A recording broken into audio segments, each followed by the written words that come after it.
All right, everybody. Welcome to another Friday stream. To all of our return viewers, I see a lot of you in the chat. Thanks for tuning back in. Always excited to see you all. But if you're new to the chat and you're new to the stream, my name is Alec. I'm an interactive media specialist here at NETGEAR, doing design on web and community. And with me, I have Darren and Michael. Darren, if you want to introduce yourself, go ahead. I'm Darren. I'm a technical support specialist and community moderator at NETGEAR. I cover mostly all of our home networking products. Hopefully we get a bunch of questions today and we answer. On to Michael. Hey everyone, I'm Michael. I'm a technical marketing manager. Don't really do a lot of the marketing, do more of the tech stuff. I spend a lot of my time working with our beta products as well as monitoring a lot of the reviews on Amazon and the other retailers. And in real life, when COVID isn't happening, I do a lot of the trade shows. So I do a lot of one-on-one demoing of products. And I'm here to help answer any questions you got. All right, and questions we have. We have already got some questions in the chat, which is super exciting. Before we get into those, I'd like to thank everybody who already liked the video. We had 8 likes before you even started, but we want to bring as many people in as possible, and YouTube loves those likes. So if you guys are enjoying the show, please drop a like and help us get to, let's shoot for 30 today maybe. That'd be a good number. All right, cool. So the first question is from No Heart Supreme, and No Heart asks, how can the NETGEAR DST connect to any Nighthawk X4S? Well, I can jump in and answer that. I haven't actually tested this. I did actually do a lot of testing on the DST when it first came out, but it has a standard WPS button that it uses to connect up to the DST router. You should be able to use that same WPS button to connect up to any of the other Nighthawk routers that have the WPS button. Of course, you won't get the extra Geek Squad support on that because most likely that product is more than a year old, and it would only be for this particular DST, which is the router and the DST extender. But yes, you should be able to use that in a standard network, just hitting the WPS buttons. Cool. Okay, the next question is for Ben, who is not with us today. He was a little too busy to join us, but he's always here in spirit every week, so I will channel him for Doodle's question, who asks, what is up with Doom OS on the XR700? Assuming you're talking about Doom OS 3, and it is going to be rolling out. We don't have a set date, but I do know that the team is actively working on that, so hopefully sooner than later, but I wish I could give you a more, concrete. You can't get the beta. It's on the beta form. Yeah. So you can get it Doom at 3.0 on the XR700 in beta. Yeah. So if you do want to get the beta, could do that. So, all right, cool. Isaac asks, what is the best range extender? Standalone range extender, the best one would be, if you have a NETGEAR or a Nighthawk system, would be the EAX80. That is most effective with a Wi-Fi 6 router. But if you wanted to start by upgrading your extender, knowing that you'll upgrade to a Wi-Fi 6 router in the future, it might be worth getting the Wi-Fi 6 version now and then upgrading the router down the road. If you have an Orbi system, the best one would be the RBS 850. Which is our 800 series Orbi extender, standalone unit. But you have to have an Orbi router for that to work. And I do believe, correct me if I'm wrong, that does not work with Orbi Wi-Fi 5 units, right? It has to be a Wi-Fi 6.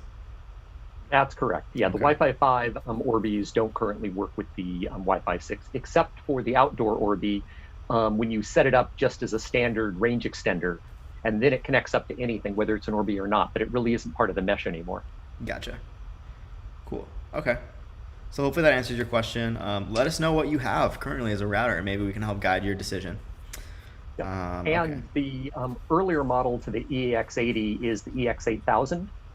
And I just went and looked at the current pricing, and it's actually cheaper to buy the EAX80 than the EX8000. So the newer model is actually like $10 cheaper. Well, there you go. Can help maybe drive your consideration there a little bit. Cool. All right, next question. Well, we actually have a really nice comment from Kieran here, who says, nearly a week with my XR1000. Love it. Still can't believe I won the UK NETGEAR giveaway. Also got an Extrafy M4 II. I think that's the mouse, if I'm remembering correctly. But yeah, congrats, Kieran. Congrats on winning the XR1000. That's a great unit. I'm a little jealous myself that you got one because even I don't have one. So, congrats on the win there. And if you have any issues, you know where to come. All right, we'll keep going. Dan Tuma, one of our return viewers. Can you tell me what a DNS leak is? I can't, but we've got a great team here to help you out. So, Darren or Michael, do you have an answer for that? Well, a DNS leak, he probably means the IP address leak when you're on a HDCP or on your IP server handing out IP addresses, because a DNS leak, DNS is the domain name server, and that's actually whenever you type a name in for, say, google.com, that gets converted over into an IP address. So I'm not sure about a leak on that. But as far as your IP server leaking, it just means that you have a client device that connects up to your network. It asks for an IP address so it can talk to everything else out on the network. And it reserves that IP address. Then it somehow disconnects from the network, comes back in, and instead of getting its old IP address back, the server hands it another IP address. And if this keeps happening over and over again, before the lease time expires on the IP addresses it was given out, it just keeps eating away at IP addresses over and over again. And that's normally what's considered, an IP leak, where your IP address, for some reason, the device and your router aren't talking correctly for the router to know, okay, I need to give out the same IP address to this device. And it can happen, especially if you've got a flaky device that keeps connecting and disconnecting to a network a lot, then that can happen. Gotcha. And that's also why your IP lease times, the shorter can be better, where if it's only, say, a half an hour lease time, then that means if that client doesn't come back and ask for that lease to be extended for another half an hour, it then takes that IP address, shoves it back in the pool. If you have a lease time of 24 hours, then it's more likely you could have something like this happen with a bad device, because it has 24 hours of constantly falling off the network, asking for a new IP address over and over again. Gotcha. I didn't know any of that, so that's useful for me too. Dan, I hope that answered your question too, and just gave everybody a little bit of knowledge about that topic. Good stuff. Okay. Question from Kieran here again. What is the difference between secured and open NAT? I was under the impression. Can you say NAT or is it only NAT? No, you can say NAT. Okay, NAT. I'm going to say NAT. Yes. It's a little easier. Yep. All right. I was under the impression that open NAT is better for gaming, yet the XR1000 is set to secured by default. I'm not sure. So I'd go to one of you guys again. Darren, you have anything on this? Yeah, I mean, OpenNAT for gaming consoles and certain video games, it's basically saying the ports are open for these certain devices to connect to game servers and voice servers more efficiently, where if it's closed, you might have trouble connecting to those servers. So it specifically opens up ports, or you do port forwarding to get an open NAT for the system in order for it to communicate with the game servers. Yep. And normally you only open it up when you're having problems, or if you know a particular game requires open NAT to be turned on. Gotcha. Yeah, so it sounds like it's kind of like if it's not broke, don't fix it kind of thing. Right. Gotcha. Okay. Well, Karen, there you go. Hopefully that kind of guides your decision whether or not to toggle that switch there. All right. Hi, is there a new firmware for the Nighthawk M2? I don't know about the M2 in particular. But the best way to check would be to go onto our support page for that particular SKU and see what the newest firmware number is, and then you can maybe go into the information settings on your M2 and compare to see if you're updated to the right firmware. Yeah, and I went out to that page right now, and it doesn't look like there is a newer firmware. Mhm. The only software that's currently available are the mobile app for Android and iOS, but there's no firmware listed, which means there's no new ones available yet. Gotcha. So you should be good to go. Home is where you park it. That sounds like a cool. This person's asking about the M2, and they've got home is where you park it. So this sounds kind of like a van life sort of person, which is pretty cool. Or maybe like a mobile channel. I might have to check out your channel after that. Sounds kind of cool after the stream. All right. I have a comment from Rich PMR, who says, digging my new CAX80 works well with Xfinity. Glad it's working well for you. Excellent. If you need more coverage, EX80, great extender. Yep. Hopefully that's serving you well. All right. Question from Corey. What antennas are the 2.5 on the XR500? I think it might be meaning 2.4, like the 2.4 gigahertz band. Is that the impression you're getting? Yeah, I'm not quite sure when Corey's asking about antennas. I think so. I got this question on social media this week, so I was hoping maybe Michael can answer it. They're basically asking, does a certain antenna on the back of the router do the 5 gigahertz and the 2.4? No, actually, the antennas do both the 2.4 and the 5. If you had particular antennas that did one or the other, then you'd have problems in your coverage. You'd have sort of spots where you had less coverage because you didn't actually have an antenna that was covering that area. So no, the antennas cover both 2.4 and 5, and that's just frequency differences going out on the antenna. Gotcha. Okay, cool. All right. Kieran says QoS for days. Great service. Technically speaking, with a router, you could dig into the settings really deep and tweak QoS with any of our routers, but the XR series makes it so simple, really interactive with the little flower slider that you can use, and it's you don't have to go into the code and go crazy, which is nice. We do all that for you. Cool. Question from Sebastian, who says, this isn't a question, this is more of a comment, and a very kind one at that. Sebastian says, I got the RBK 852 system. It rocks. Much improvement on my home Wi-Fi network. Sebastian, so glad that's working for you. And if you ever have any problems, tune in on Friday and we'll help you out. Yep. All right. Question from Juan here, who asks, any benefits in meshing a WAC 610 and a WAC 540 versus not meshing and leaving them as standalone APs with the same SSID? So my first take on this is less of a technical one and more of kind of a lifestyle one.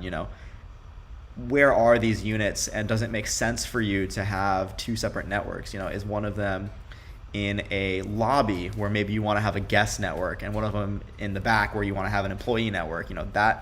That might be one consideration that you have. If you do mesh them, you'll have one SSID, and it will transition between the two access points as you kind of walk from one to the other. So, got to kind of think of your use case there. From a technical standpoint, and correct me if I'm wrong, I don't really think there's going to be any benefit in like speed or anything if you mesh it versus have it as an access point, but I don't want to misguide you. So Darren and Michael, if you have a take on that. Yeah, you definitely, nailed it on the use case as to where are they actually. Mm-hmm. And if they're in two areas where their signals aren't overlapping, then it makes complete sense to just leave them as APs and have the same SSID and password. If their Wi-Fi coverage is overlapping, then it's probably better to actually go with the mesh, because with the mesh, the handoff is going to be a little bit more seamless and a little bit faster, because it doesn't require the client device to be making the decision as to do we hand off. When there's standard APs with the same SSID, the client device is making the decision whether it's actually going to drop one connection and connect up to the other. And the only way it knows that is when the signal strength gets so low that it says, no, I almost don't have a signal here, so I might as well drop it and try to connect up to something that's better. And that means that you could be right on that edge where it's not quite to the point where it wants to drop off, and you're running on a very low signal, slow speed. With the mesh, because the devices themselves are making the decision whether to hand off, and not just the client, it's sort of a three-way decision-making process. It happens faster, it happens earlier, and it's a lot more seamless. Gotcha. And it makes it a little bit easier for general overall network troubleshooting. If you want to make sure that your network itself is running fast, having individual APs is useful if you're trying to do specific troubleshooting on one particular device. Because if you have the same SSID, it's harder to figure out which device you're connected to. Right, right. And another thing to kind of think about is, both of these units are Insight enabled. So, Michael, is there any benefit to managing a mesh network via Insight versus individual APs via Insight? Yeah, it really shouldn't be, because you're actually going to be managing the individual device when you go into Insight. So if it's meshed or non-meshed, it's still going to be about the same. Got it. Okay. I thought maybe, if you mesh it, you'd lose the ability to individually control them or something. But sounds like that's Insight's not the case. Going to be looking. Yeah, Insight's going to be looking at the IP address that they have in their MAC address, and that's how you're actually going to be going and managing it. Okay. Okay. Good to know. Okay. Corey follows up and says, "Thank you. I have a 12 dBi antenna that I want to hook up to get a better signal." Well, that sounds like kind of a fun experiment. You might want to try that and let us know what happens with your XR500. Maybe you can get better signal, and let me know, because one of my roommates isn't getting the best signal in his room, so I might need to do that. Yep. All right. Yeah, and the best way to test that is move as far away from your router before you put that antenna on there, where you're still getting a signal, but when you do a speed test to the internet, you're not getting great speeds. And then swap the antenna out, go to the same location, run the test again, and see if you're getting better speeds. I did the same thing with one of our mobile hotspots when I added the antenna to it, testing before and after, and I definitely did see an increase in download speeds once I put the mobile antenna on there. Gotcha. It could be a fun experiment, and we love to hear your findings. We're always interested in hearing, what you guys are trying out with your networking stuff. So, all right, we have a series of comments that basically leads to a question. Is Darren good at Warzone? Darren, how good are you at Warzone? I'd say good, but I can play decently. Decently. Is there a ranking system on Warzone? No, you just base it off your kill to death ratio. Gotcha. I was thinking maybe you were Diamond or something. He would be Diamond. We'll put it that way. All right, cool. Well, we are all caught up on the questions. So that means we must talk amongst ourselves until there's more questions. And, while we're on the topic of gaming, I wanted to see if the two of you had seen that new Pokemon trailer for the new Pokemon game coming out on Switch. Anybody into that? I watched it just before this. Really? And how was it? It's the same as the last Pokemon on Switch. They just made it in the past, it looks like, basically, and a little bit different play style. It looked kind of like Breath of the Wild, but with Pokemon. Yeah. So I'll probably get it. It looks kind of fun. I've been playing my Switch a lot more lately. I was telling Darren and Michael right before we started the call that I'm really getting into Smash. I want to get really good, and I've been practicing really hard. So if anybody here plays Smash, I'm down for a couple brawls if anybody wants to take on Alec. See how it goes. All right, we have some questions now, so no more awkward conversation. What is the best CTS/RTS setting? By default, it shows as 64, but many say to use max setting 2346. What would be the appropriate settings to maximize network performance? I've never heard of this setting, so I'm out. I haven't heard of any particular settings that make it best, and I think it's probably situational for the network. I did happen to do a quick check to see Google search on what are the best settings, and one of the settings they had was for RTS and fragmentation threshold, you set it to 500, and they say that's the best for improved performance. But then I see another one where they have a different setting for it. So I don't know if there is an actual best setting. I think it's going to be situational in your network and what's around it. Got it. Okay. All right, question from Christopher, who asks, just bought a Nighthawk AX3000. Is that a good router? That's a solid router, yeah. Pretty much everything. Hey, the word Nighthawk was in there, which means it's got to be awesome. It's got to be awesome, yeah, there you go. Got to be awesome, yep. Pretty much everything we suggest these days is Wi-Fi 6, and that is a Wi-Fi 6 router. And so, AX3000, I'd say that's a great router.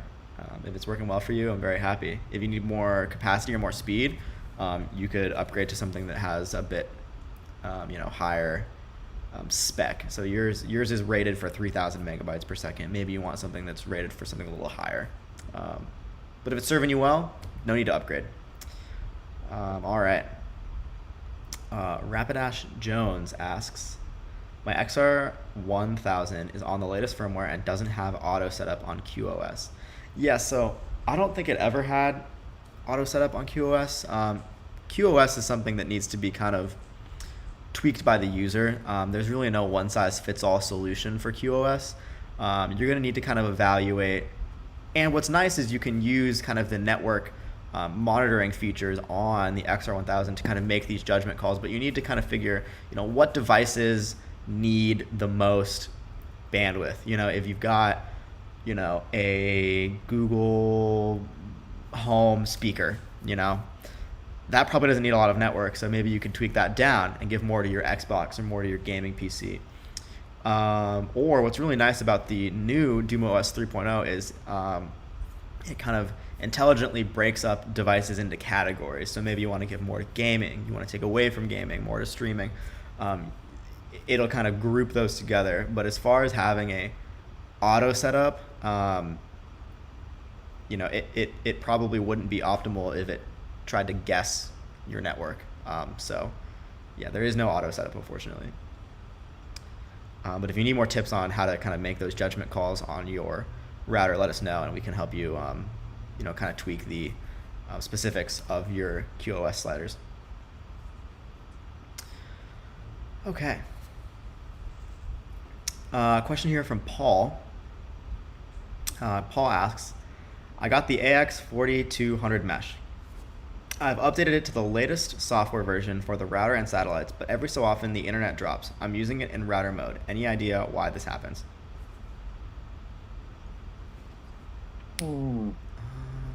That could be, a lot of reasons, and would have to do a lot of troubleshooting to find out.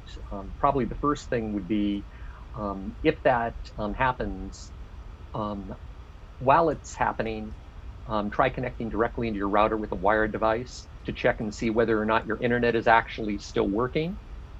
And then if it is, then try connecting into the satellite wired to test the satellite to narrow down whether it's the satellite that's dropping the connection or whether it's the router that's dropping the connection. And that would be the first step, so you can try to isolate which device is causing the problem. Random, drops like that are really hard to troubleshoot because, one, they're random, so it's not easy to produce. And depending on how long they're out, is it something that drops out just for 5 seconds? Or once it drops out, does it stay dropped out until you actually have to do a hard reboot? This might be something worth actually emailing us so someone can actually contact them and dig into it a little bit more. But it would be a little tough to do here on troubleshooting something that is that random. Mm-hmm. It definitely is something you could go post our community as well, as we can help you there, and other people are very skilled at troubleshooting those type of issues. But yeah, like Michael said, start at the source, and the source is the modem. See if it's going out when your internet goes out. Yep. Yeah, in fact, a couple of weeks ago, after our power had come back on and everything was working fine, my internet connection went down, and I'm thinking, okay, do I have to reboot my router? What's going on here? And all I had to do was go and look at my modem, and I saw that the connection to my ISP was what was having the problems. It wasn't any of my hardware. But by going to the source of the modem first, that really helped me narrow it down very quickly. Gotcha. Cool, Paul. Let us know if you have any follow-up questions, and we'll try to help you out as much as we can. But yeah, kind of a tricky situation to be in. All right, next question here is from Juan, who had previously asked about the access points. And Juan asks, can you provide an estimate on how much feet of Wi-Fi is decreased by changing transmission power from full to half on the WAC 540 or the WAC 610?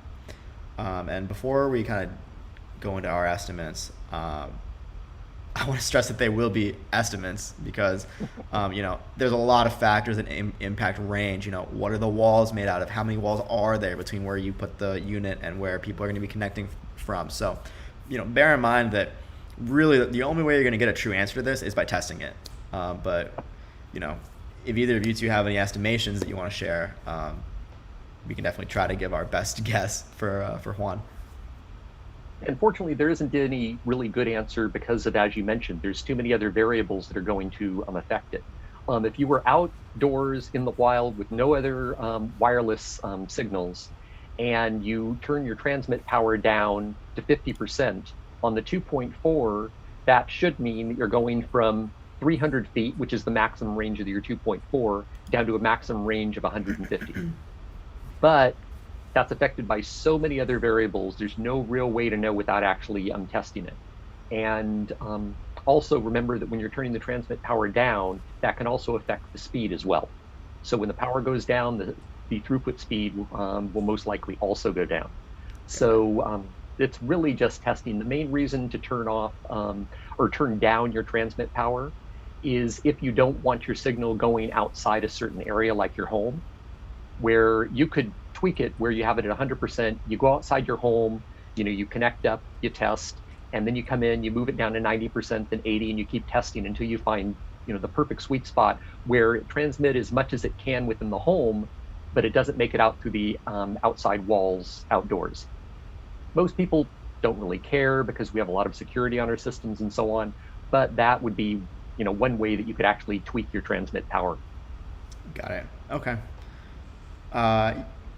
Juan, if you've got any more follow-ups, let us know and get back to you. All right, question from Kieran. Any word on hybrid VPN for XR1000? I thought it did already have hybrid VPN. I know that there is only certain VPNs that are compatible with the hybrid VPN feature on our routers. But yeah, I don't have a. That's a question that's better suited for Ben. Yeah, or the NetDoom guys on the community. They would better know if it's not there when it may be coming, or if it isn't. They're more in touch with the programming on that side. Yeah. As of October 11th, 2020, there was comments of people saying hybrid VPN option missing from the Doom OS. So I don't know. That would be better a Ben question. Yeah, or the NetDoom guys. You can always ask them. They tend to respond pretty fast on their forums. And our forums as well. They're on both. Yep. Sorry. All right, cool. So the next question, well, actually we have another comment from Kieran, who says, also, I gotta say, I love the fast responses from the Duma guys on the forum. Will they ever make it on as a guest to the show? And the answer to that is probably. I mean, we've had them on before, and we can have them on again. We do have VODs of the shows that they've been on our channel. We had I think two, actually, where we actually had the CEO of the company come on, and then we had one of the engineers come on, I believe. Myself and Ben chatted with them. So yeah, we could totally bring them back on. We could get one of them to jump in on Tech Support Live for one, just for the fun. Yeah. Could be a good time, and then we can maybe knock out a bunch of Duma questions. Right. Because we get a lot of them, and we love getting them because all of us here on the show, we love gaming. We all have experience with the XR products, so it's a really fun line to chat about. But our depth of knowledge obviously is nowhere near as much as theirs is. They make the software, so they know best. Cool. We got another nice comment from Christopher. Christopher says, thanks for the answer. The Nighthawk AX3000 is great. I had it for 24 hours. I turned off the 2.4 gigahertz and I just leave the 5 gigahertz on. I live in a 1-bedroom apartment, and my speeds are 200 down and 20 up. I'm glad it's working out well for you. That's a perfect thing to do. Yeah. Yes, especially if you don't want to have your Wi-Fi going outside. The 5 gigahertz is probably going to be limited a lot more on the walls around you, so you're the only one that's getting it. And it's small enough that sounds like 5's working perfect and giving you really fast speeds all through the apartment. Definitely.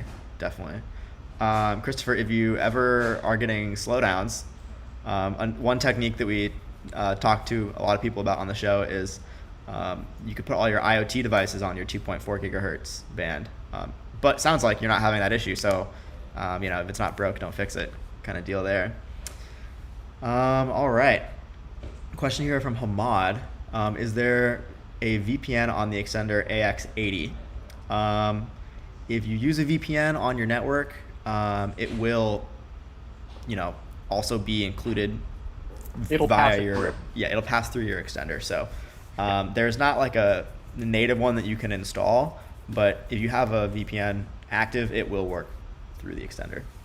Also, it wouldn't make sense to put it on the extender because everything is being funneled through your router. And so that would be the place where you'd actually want the VPN. And then the extender, as we mentioned, it just passes the VPN tunnel through it without even caring what it is. It's just data going through. Mm-hmm. Cool. Okay. Kieran says he misses Ben. Well, Ben will be back. Ben will be back next week. He was really busy today, though. But he will make a return. All right. Christopher says, thank you for the answers. Thank you for your viewership, Christopher. Thanks for tuning in. And we just passed the halfway mark, and we're at 20 likes right now. And so I set a goal of 30. So if you guys are just now tuning in and you're enjoying the show and you want to bring more people to the show, go ahead and drop a like. YouTube loves those likes. So, we appreciate it a lot. But like voting, you can only do it once. They don't allow you to do it double dip. If you got 2 accounts, maybe you can go between the 2. No, I'm kidding. Right. I'm kidding. I got 10 of them set up. Yeah, those 20 likes are actually all Michael's likes. Right. So. But yeah, and do keep asking questions. We love answering your questions, but we are all caught up right now. So, that means we got to think of some more questions to ask ourselves. And gosh, I don't know, Michael, what's a topic you want to chat about? Well, there's new things that I've been playing with recently. Obviously, my Quest 2 VR helmet, and also I got a brand new 3D printer. Oh. Yep, my old one, even though it's only about 5 months old at this point, maybe I've outgrown it so fast. So I got the Ender 6 3D, which is much, much bigger printer. So I can start printing larger objects, and definitely having a lot of fun with that. And just downloaded the game Valheim, which is getting really popular on Steam. I'm going to be trying that out this weekend. Cool. Yeah, those 3D printers, they're really, really cool. I've never owned one personally, but my roommate has one and he prints stuff out. He printed me this little stand for my mouse that tilts it even more. So yeah, pretty cool. Question from Netgear. Alec, why'd you cut your hair? I was combing it last week, and I kind of was just like, I was holding the brush, and I was like, I can't do this anymore. It's like I cut it. I wanted to go all the way down to my shoulders, but I never made it. It was too much effort. Plus, when it's curly, it takes more time to grow because it just kind of grows in a spiral. It was down to my shoulders when it wasn't curled up, believe it or not. It didn't look like it was that long, but it was. Cool. Expected release date for the new Doom OS on XR 700. We don't have a concrete answer for that. I do know that the team over at NetDuma is actively working on it, but we don't have an answer on that specifically. Hopefully sooner than later. I know it's fully out on the XR1000, obviously. And is it still in beta on the 500, or is that cleared? Yeah, it's still in beta on 500 and the 700. Gotcha. So if you want, Doom OS 3, you can use the beta. It's a beta, so bear in mind there could be some bugs. But if you do want the beta, Josh, go ahead and look on the forums and you'll find the page where we offer the beta. In fact, if you just do a Google search, you'll find one of the first links is the community link directly to where you can download the beta firmware. All right, cool. Hamad just got connection upgrade to fiber. Nice. And I'm yeah. jealous. That's a I big don't got upgrade. fiber. Yeah, definitely worth having. Fiber is a great technology. Cool. Paul says, I have one satellite hardwired and one wireless. When the signal drops, the hardwired stuff still works. I have to reboot everything, but I still get dropouts. Yeah, so hardwiring, for reliability is always going to be better than wireless. There can be blips in wireless. So, for this stream specifically, I hardwire because I want the stream to be going, constantly. Regarding the dropouts, he has to reboot everything to get his Wi-Fi back, because it sounds like the Wi-Fi is what's actually dropping off, not his internet connection, because he says his wired connection's working fine. Mm-hmm. So that's definitely a Wi-Fi dropout issue. Making sure that you're on the latest firmware is something you definitely want to do. You could turn off your satellite and do some testing with it and see if you still experience any dropouts. And if you don't, then it would indicate that there's something wrong with the satellite.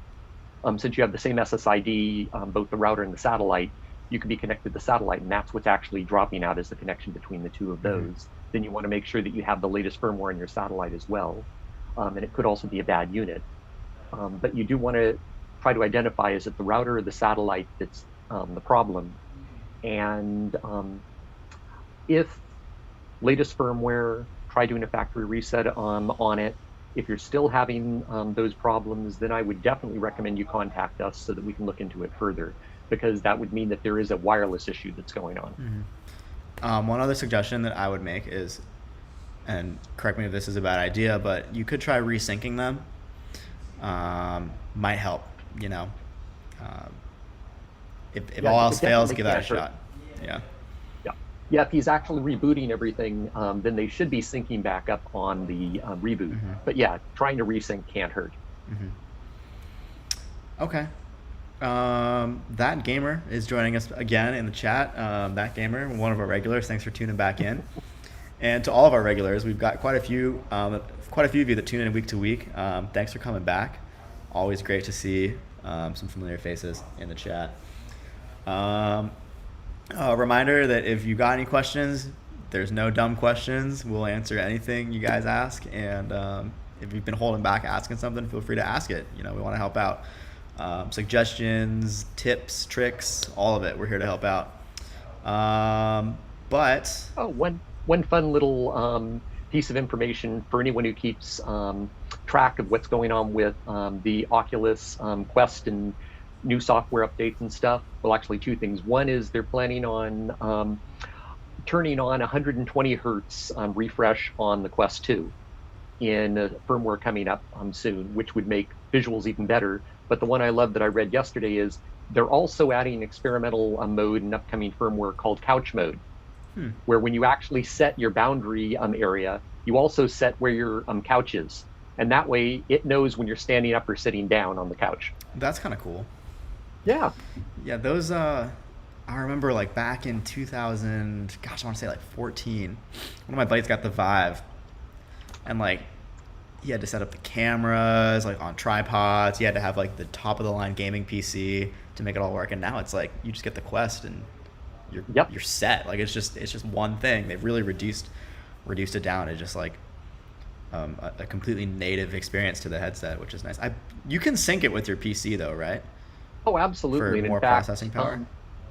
In fact, just recently there was a VR desktop software that you had to sideload into the Quest to be able to use desktop VR apps, ones that weren't specifically going through the Quest system.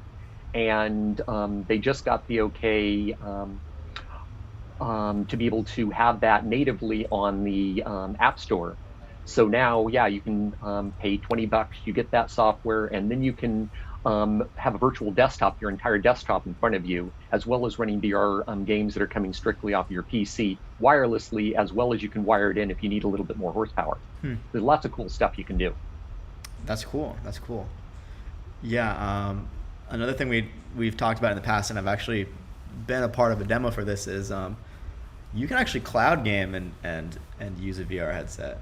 Yep. I know with Shadow PC, you're able to sync that up with the VR headset, and that's obviously a use case that requires some good networking. So we used to always talk about how that's a good use case for an XR router. So fun stuff with headsets and cloud gaming. Cloud gaming's kind of fallen off a little bit, but it'll come back, I think.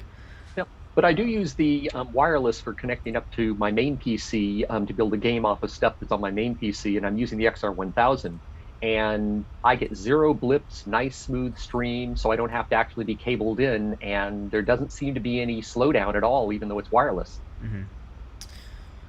Cool. We got some questions in the chat, so let's get to those. Question number 1 is, does the RBR 850 work with the RBW 30? I believe that is the wall plug, if I'm not mistaken. No. No. The Wi-Fi 6 doesn't work with the Wi-Fi 5 satellite. Right. Okay.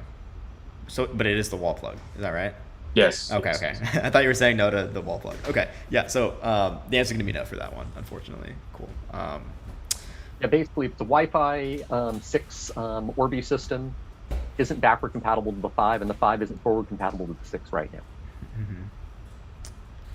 Okay, so question from Brad, who is a first-time question asker on the stream. So first and foremost, welcome, Brad. Hope we can help you out. Question is, I have a Nighthawk AC 1200 R7000 with Comcast Blast. Do you have any recommendations as to how to set things for the best security for smart appliances and speakers and tablets, phones, TVs, etc.?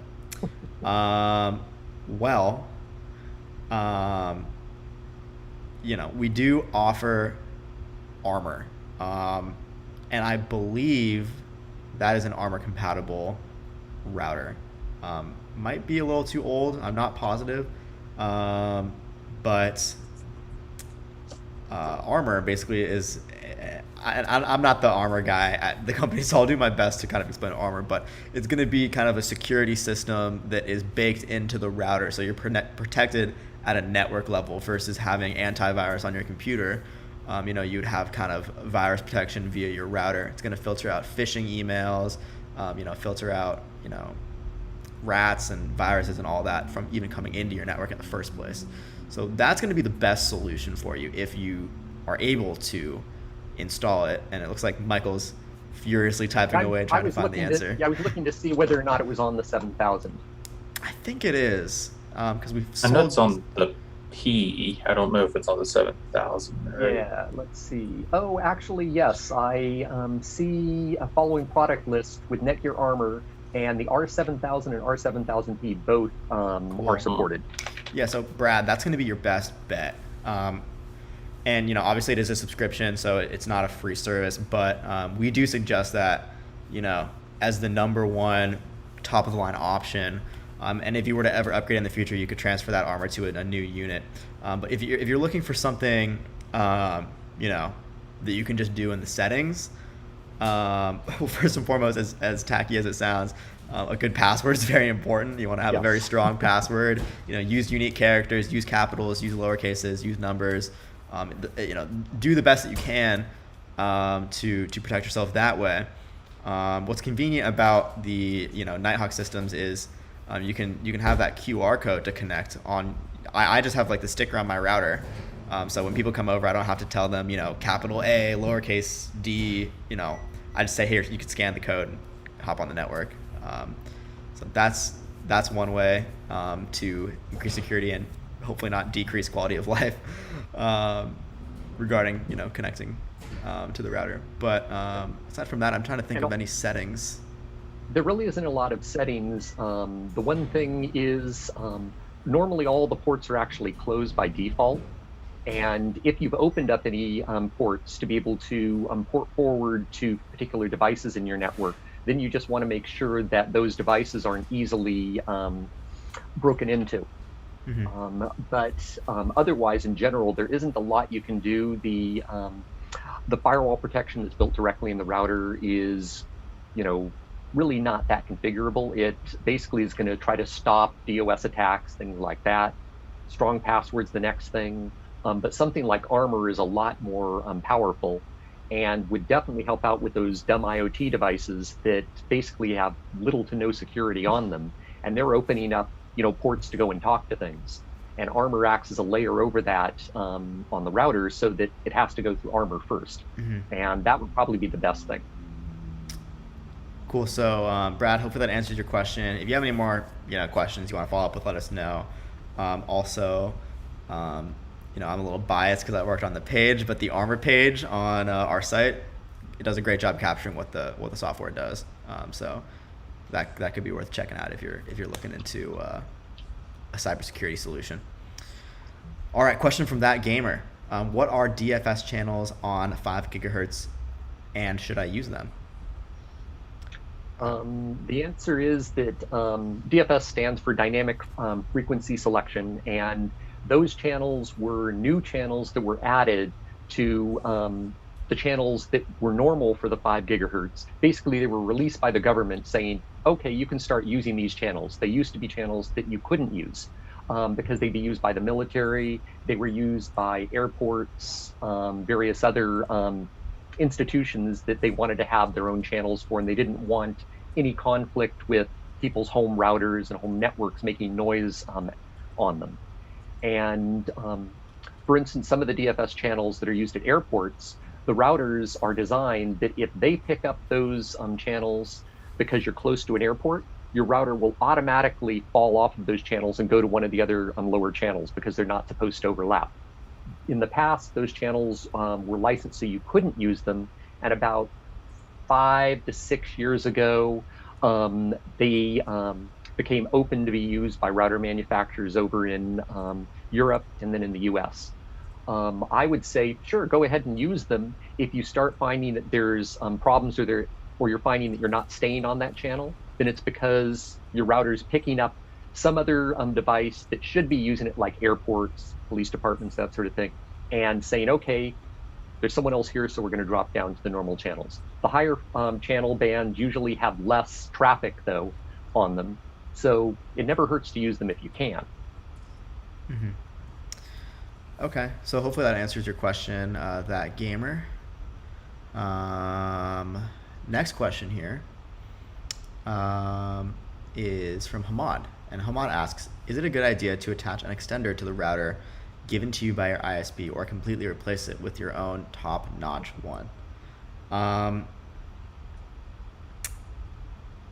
don't believe you can set up a mesh network with your, I guess you can make, yeah, you can make it an access point. Still, right? Well, no, you can use our Nighthawk mesh extenders, and they'll work with they will? Okay. any device. Got it. Right. I wasn't aware. Yeah, but for that particular question, most likely you want to replace their router with one of ours. One of the biggest reasons, and not just because it's ours, is that the hardware that your ISP gives out as the general hardware to most people tends to be medium grade or lower because it's cheap for them to get, and they're sending these out to hundreds of thousands of people. So there's not a really big impetus for them to be putting top of the line hardware in there. So it's probably good, but it's not going to be great. So if you want something that's much better, then yeah, I would go with something better than the one that they have. And we have a whole line of routers that you can pick from. Yeah, and something that NETGEAR does a really good job at is filling in every price point. So we've got an option for pretty much every budget. One thing to note about Hamad is he did mention he does have fiber. So there's a good chance that you're going to be stuck with something that they give you, whether that's the modem or the gateway. I know I personally have AT&T and I'm stuck with using their gateway. But what I've done is turn off the router feature on the gateway. So it's really acting as just a modem. And then I've set up my own router, the XR500 with that, and much happier with the performance of that. So just a consideration for Hamad, you might not be able to fully replace what you've been given, but hopefully down the road we're able to produce a fiber modem so you can be free from your ISP's clutches. All right. Comment from Ziad, sorry if I mispronounced your name, who says, I finally bought the Nighthawk R7000 from Amazon. Great router. We were just talking to Brad about that unit.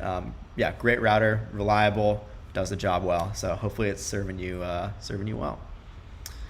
Kieran says that the NETGEAR Armor activated itself on his XR1000, and he likes it so far. Might just have to have a Bitdefender subscription and an Armor one. No issue with having twice the protection.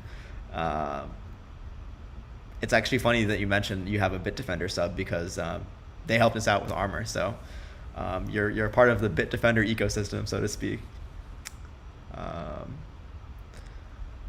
Question? Yeah, and I see that they our person behind the curtain put down the R7000 does support NETGEAR Armor, and mentioning to Brad and I, there is actually a KB article page that lists out all of our current products that support Armor, and the list is very extensive. Mm-hmm. It looks like there's at least 40 to 50 products that support Armor right now.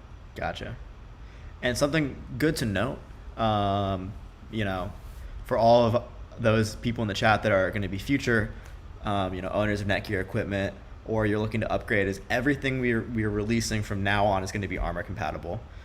It's been a big initiative within the company to make sure that service is offered on all of our routers, because threats do grow every day. We have more and more cyber threats every day as our world becomes a cyber world. Not to scare anybody, but it's an important service to have cybersecurity in some extent, whether that's through Armor or another service. So it's something we're making sure that we have with every product from now on. So just something to note if you're a future NETGEAR family member. All right. We have a question about why is not backward compatible. Yeah, why is the Orbi not backward compatible? None of us are the engineers for that product line. I would say there's probably a lot of complexity between making a compatible Wi-Fi 5 and Wi-Fi 6 unit. So if I had to guess, it's because there's some technical complexity with pulling that off. Probably with the backhaul connection is probably where the issue is. Yeah. So maybe they'll figure it out one day, but it is what it is for now. If you can return one of those units. I do have a question for Kieran. Mentioned that sticker is a nightmare to peel off. Which product and what sticker are you talking about? In the past, we have had some products go out where they take, like for instance, the SSID and password sticker, and they stick it directly onto the unit. And we learned a long time ago that's a bad thing to do because it is very hard to get those stickers off. So they're supposed to be plastic over the top, and the sticker is supposed to be slapped on the plastic. If you do have a unit that has a sticker directly on the router, it would be nice to know which one, and then we can tell the product manager he needs to go in and tell them stop putting it directly on the product, because you're right, it is an absolute nightmare to get those things off.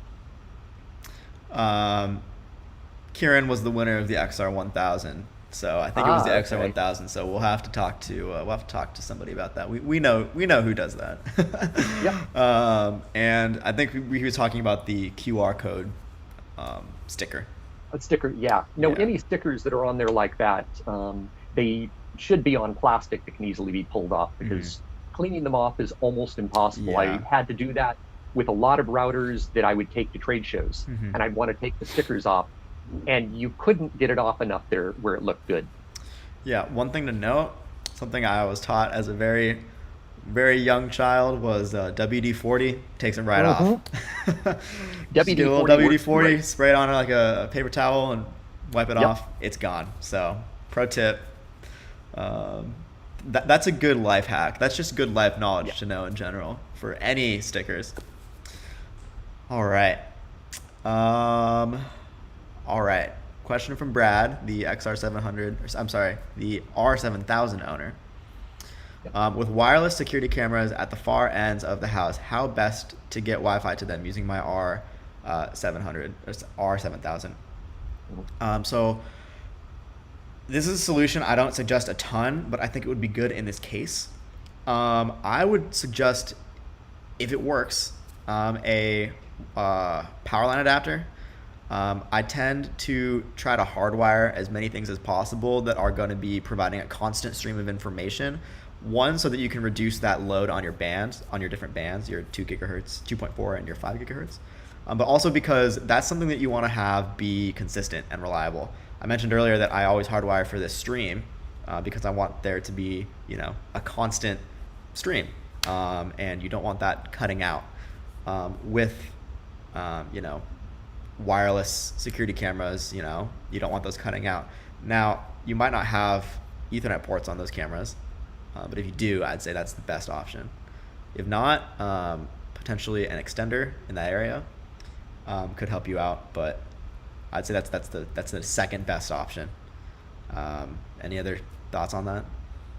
Yeah, well, the first thing is he getting wireless to them at all? And if so, then chances are you'd want them on the 2.4 gigahertz and not the 5 gigahertz band, because that's going to travel farther. If you're not really getting a good enough wireless signal, then yeah, a range extender would be the next best way to get a signal out to them. Or using something like Powerline with the unit that has the Wi-Fi, one of the two units has Wi-Fi on it as well. So you could use the power line to go through your house wiring to get closer to them, and then the Wi-Fi from the power line unit closest to them would be the one that they would connect to. Yeah, so lots of options for that.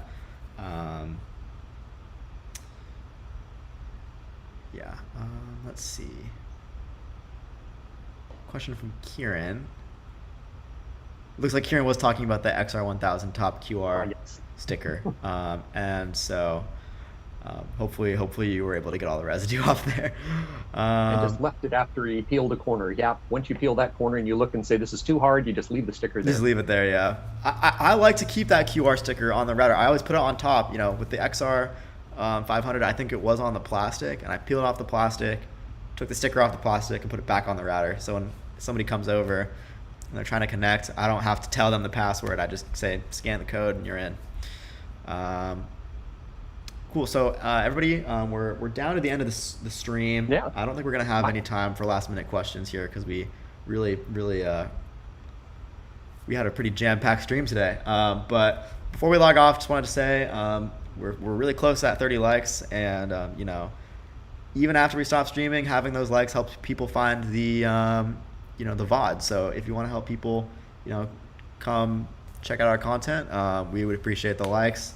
I know YouTube loves them too. So that's my last call to action for the show. Besides that, thank you all for tuning in. To our regulars, thanks for coming back. And to our new people, we hope you join us again next Friday. Do you guys have any other closing notes before we sign off? Nope, just have a good, safe weekend. Definitely have a good, safe weekend. Hope it's a relaxing time for all of you. But yeah, until next Friday, take care, everybody, and we'll see you again soon. See you later. Bye-bye. Bye.